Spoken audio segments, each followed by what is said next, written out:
Hi friends, మరొక కథకి వచ్చేద్దామా? చెప్పేసుకుందామా? మంచి మంచి కథలకి స్వాగతం, సుస్వాగతం. ఈ నా కథల్ని తప్పకుండా లైక్ చేయండి, షేర్ చేయండి, సబ్స్క్రైబ్ చేయండి, బెల్ ఐకాన్ ప్రెస్ చేయండి. నా అప్లోడ్స్ ఇమీడియట్లీగా మీకు చేరుకుంటాయి. ఓకేనా? ఇంకా కథలోకి వెళ్ళిపోదామా? ఈరోజు మనం ఒక రాజుగారి కథ చెప్పుకుందాము. అనగనగనగనగనగనగా ఒక రాజుగారు ఉన్నారు. ఆయనకి చుట్టుపక్కల ఉన్న అన్ని రాజ్యాల కంటే నా రాజ్యమే గొప్పది అని అనిపించుకోవాలని, గుర్తింపు ఉండాలని చాలా తాపత్రయపడేవారు. ఒక సంవత్సరం దీపావళి పండుగ దగ్గర పడుతుంటే రాజుగారికి ఒక ఆలోచన వచ్చింది. ఏంటంటే, అందరికన్నా దీపాలు అందంగా ఎవరు అలంకరించుకుంటారో వాళ్ళకి రాజుగారు స్వయంగా బహుమతులు ఇస్తారు అని చాటింపు వేయించారు. ఇంకేముంది, ప్రజలందరూ ఎంతో ఉత్సాహంగా పోటీకి సిద్ధమైపోయారు. అన్ని రెడీ చేసేసుకున్నారు.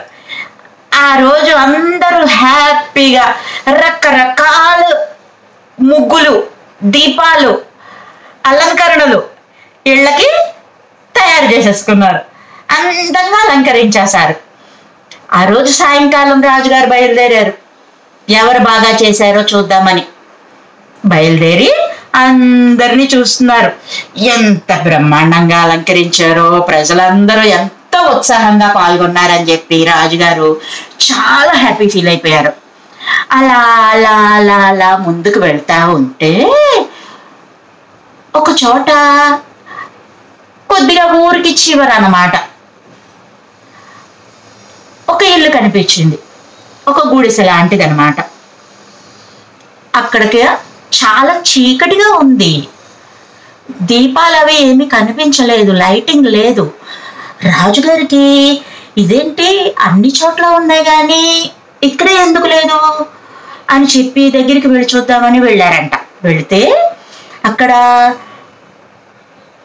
రోడ్డు మీద ఆ ఇంటికి ముందనమాట, రోడ్డు దగ్గర ముసలమ్మ ఒక ఆవిడ కూర్చుని ఒక్క దీపం వెలిగించి ఒత్తి అది సరిచేస్తూ, నూనె పోస్తూ, దీపం మారిపోకుండా ప్రొటెక్ట్ చేస్తూ ఒక పెద్ద ఆవిడ కనిపించింది. రాజుగారు ఆవిడ దగ్గరికి వెళ్ళారు. అవ్వ, నువ్వు ఈ ఇల్లు ఎవరిది, నీదేనా అని అడిగారు.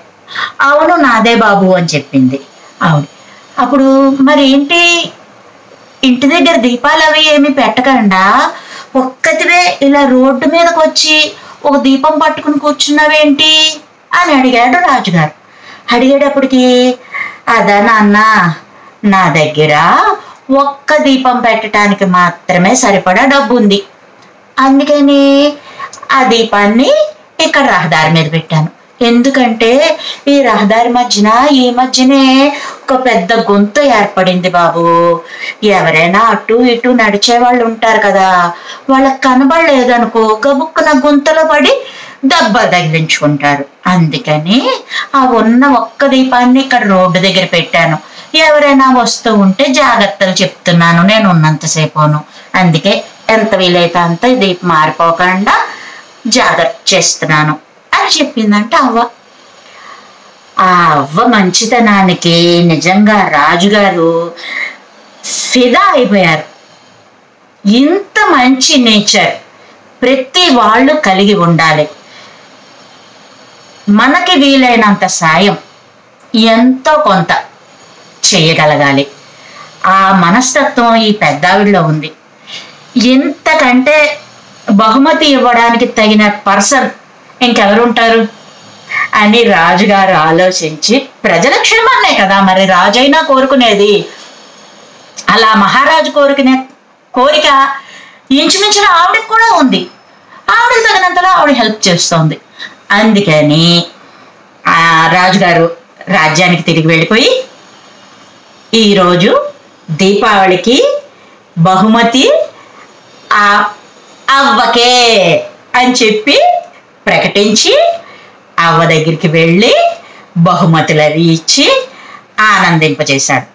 అంతేకాదు, ఈ రోడ్డు బాగలేదు, గుంత పడింది అన్న విషయం ఆయనకి అవ్వ ద్వారానే తెలిసింది. వెంటనే పని వాళ్ళని, సేవకులని అందరినీ పంపించి ఆ గుంత పూడ్పించి సరిచేసి, రహదారి సరిచేసి రమ్మని పురమాయించాడు.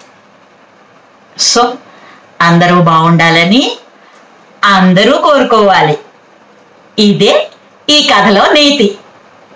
బాగుందా? తప్పకుండా లైక్ చేయండి, షేర్ చేయండి. ఇంకో కథ కోసం, మంచి కథ కోసం వెయిట్ చేయండి. వెంటనే చెప్పేస్తా. Bye friends.